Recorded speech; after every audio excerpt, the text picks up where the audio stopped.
There are places in the world that need no explanation. You recognize them instantly, even if you have never seen them in person. A single shape is enough. Iron lines rising into the sky, crossing and unfolding like a drawing suspended in the air. A silhouette so familiar that it feels timeless. The Eiffel Tower. Today, it feels inevitable, as if Paris was always meant to have it, as if the skyline would be incomplete without that iron giant standing watch over the city. But the truth is very different. The Eiffel Tower was never meant to last, and it was never meant to be loved. In fact, when it was first proposed, many believed it would destroy Paris. To understand why, we need to return to the late 19th century. Paris was a city of elegance and tradition. Stone buildings, historic churches, wide boulevards glowing under gaslight. Art, literature, and classical beauty defined its identity. This was a city deeply proud of its past, but the world was changing fast. Machines were transforming industry. Electricity was reshaping daily life. Steel and engineering were opening doors humanity had never walked through before.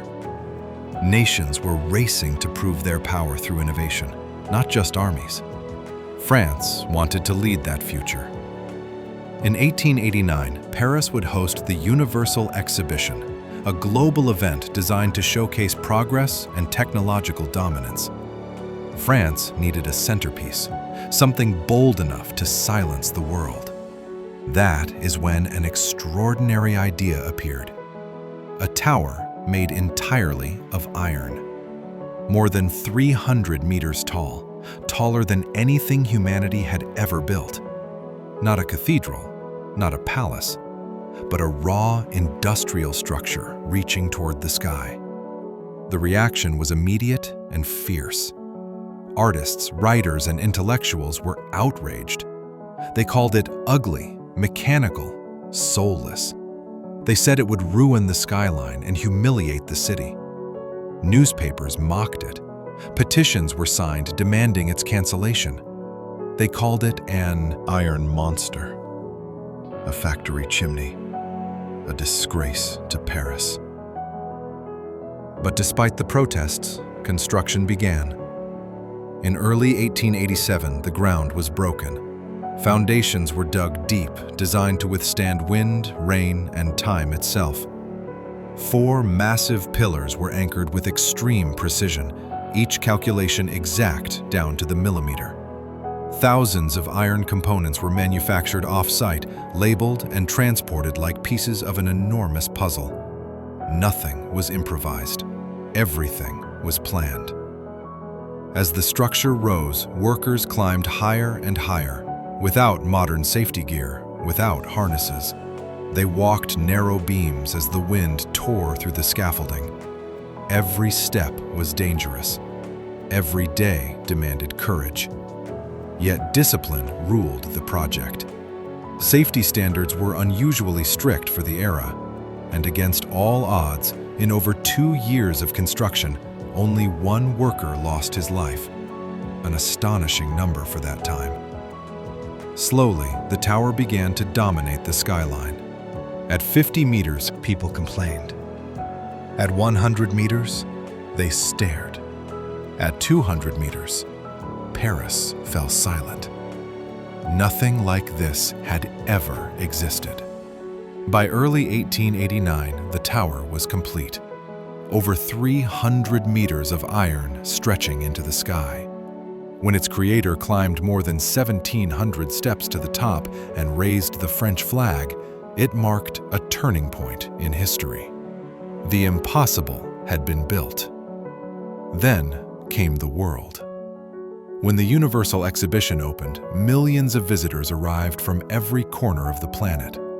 Everyone had heard of the iron giant towering over Paris. Standing beneath it, reactions were mixed. Some felt intimidated, as if the structure came from the future. Others were mesmerized. But no one was indifferent. Climbing the tower became an unforgettable experience. Elevators, marvels of engineering for their time, carried visitors upward. With every level, the city transformed. Streets became patterns, buildings turned into shapes. Paris unfolded like a living map. From the top, the city stretched endlessly in every direction. The river cut through it like a silver ribbon. The horizon felt close enough to touch. In that moment, the tower stopped being controversial. It became unforgettable. Yet its fate was still uncertain. The tower had been approved as a temporary structure, meant to stand for only 20 years. After that, it could be dismantled and sold for scrap. Many Parisians waited patiently for its removal. But the tower found a new purpose. Scientific instruments were installed at its summit, weather studies, aerodynamic experiments, and eventually, radio antennas. Signals could be sent and received across vast distances. When the military recognized its value, everything changed. The tower was no longer just a monument, it became essential. During war, it intercepted communications and protected the city. During occupation, it stood silently over Paris, a towering symbol of endurance. Even in the darkest moments, it remained unbroken. As the decades passed, the tower's meaning transformed. What was once hated became familiar. What was once mocked became admired. Lights turned it into a nightly spectacle. Evening after evening, it shimmered against the dark sky, reminding the world that beauty can emerge from audacity. Today, millions visit it every year. Some climb it, some photograph it, some simply stand beneath it and look up in silence. Because in front of the Eiffel Tower, you feel two things at once: how small you are, and how powerful human ambition can be. It was meant to last 20 years. It has lasted generations. The Eiffel Tower is no longer just a structure. It is proof that the ideas people fear most are often the ones that shape history. So here is my question for you.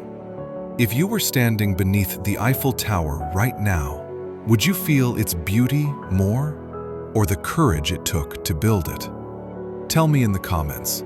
And if you believe history is not just dates, but living emotion, subscribe to the channel. Because this journey is far from over.